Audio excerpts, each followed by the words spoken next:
Let's look at the roster commands. The roster commands are brought up from the roster menu, which you can access from this icon at the top of the screen.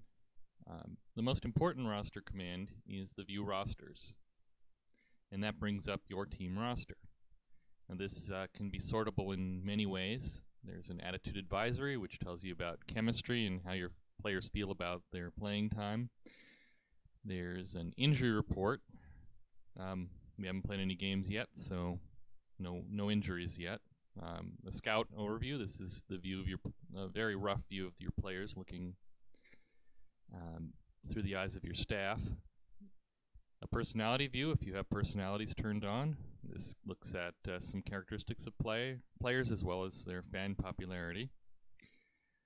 An overview of their contract situation, how much they would cost to release and how much they cost under the cap. And your standard view, which shows you the basic information you usually see on a roster. You can sort by position, by number, whether they're starting. And at the bottom of the screen, there are a few tools that can help you. One is a position distribution screen, which tells you how many players you have at each position.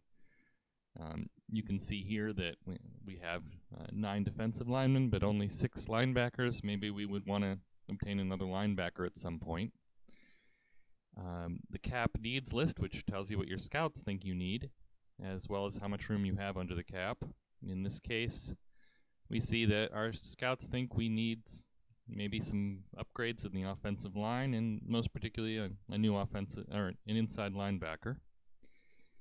And there are 2 ways to look for available players in the league. One is to change the team view through here to free agents, and this gives you every free agent in the league. It's a huge list. It's kind of hard to navigate, but it's also sortable, and you can use this effectively if you like.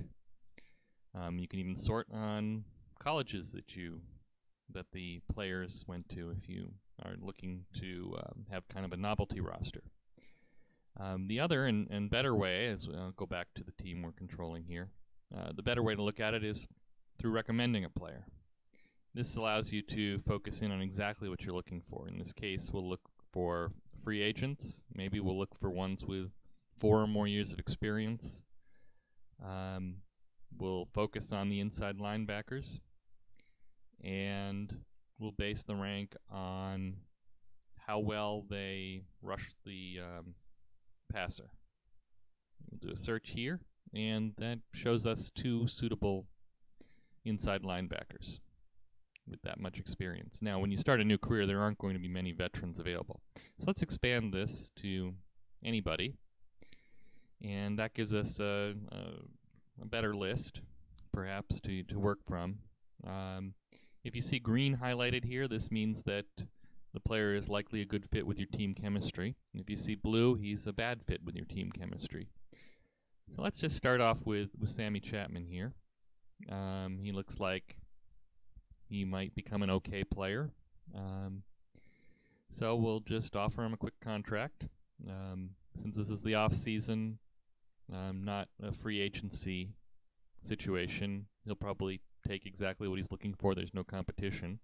So we'll just submit this 1 year at the what's going to be the minimum, and it warns us that we already have a lot of players under contract. Now we get a pop-up that says that this player indeed will probably be a good fit with team chemistry, and then the player accepts the offer. Now we've got a new player on our team.